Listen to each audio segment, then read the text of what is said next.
Hi, I'm Myron Wignes with Hi-Hog Farm and Ranch Equipment. Now we're going to have a look at the Hi-Hog crowding tub, and we're going to try the same perspective as a cow gets when she's entering it. A lot of tubs look very similar, but there's little things that make us different from some of our competitors. A lot of our competitors have about a foot of daylight, 8 inches to a foot of daylight around the circumference of their tub. These tubs are always wet.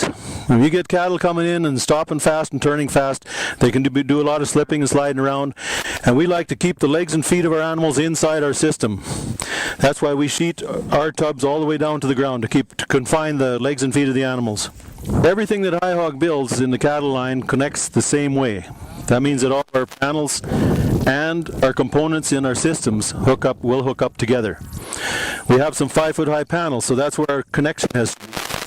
That's why you'll notice that on these tubs, which are 5.5 feet high, there's an extra connector at the top that looks like it's not really doing anything, but that prevents a leg from dropping in between the panels and getting hung up.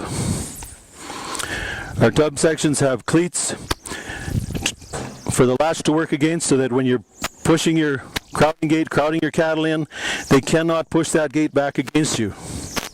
Here's our crowding gate. It's nice to have that 400-pound gate between you and those back feet. Here's the latch, which prevents them from pushing back against you.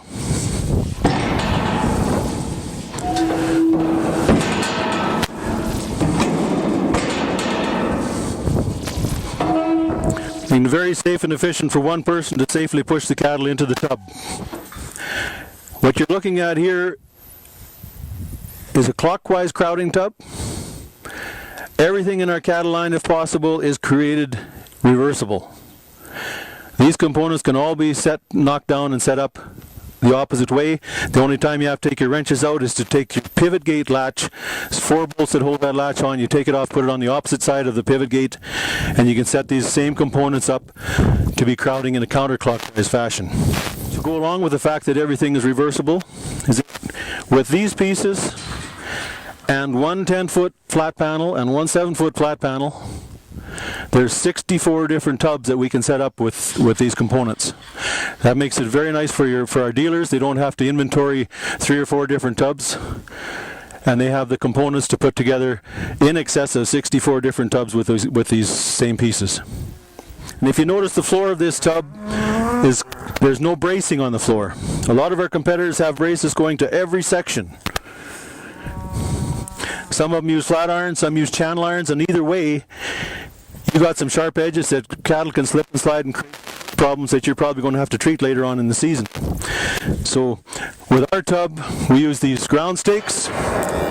Once you have your tub set up where it's going to work good for you, there's stakes that go down there's plates at the bottom of each of these overhead frames.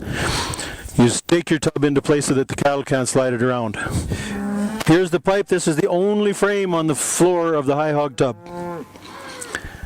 You can have it at that section, at that section, at that section, but there's 2 good reasons I like to have it right here.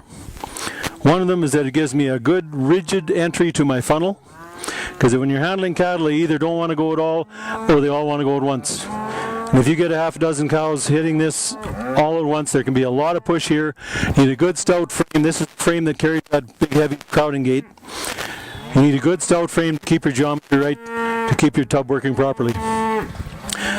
If I have it at any place but here, I'm probably going to trip on it once or twice a day.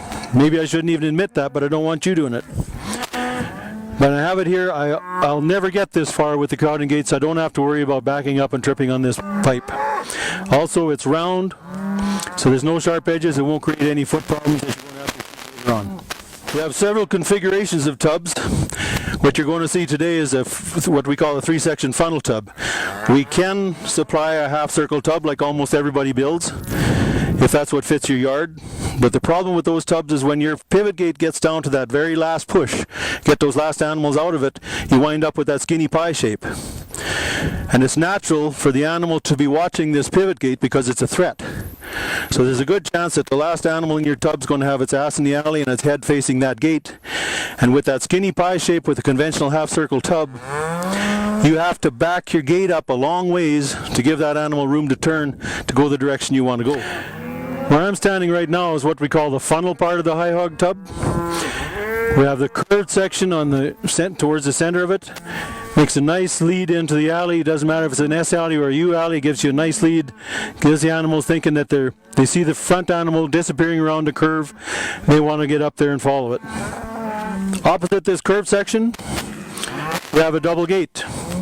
They have a big gate to go to the loadout. And if you're using it for loadout, this little man gate's pretty handy. You don't have to climb over equipment to get your next batch of calves and get your tailgates. It's a lot safer. People are getting older, and nobody enjoys climbing quite as much as we used to.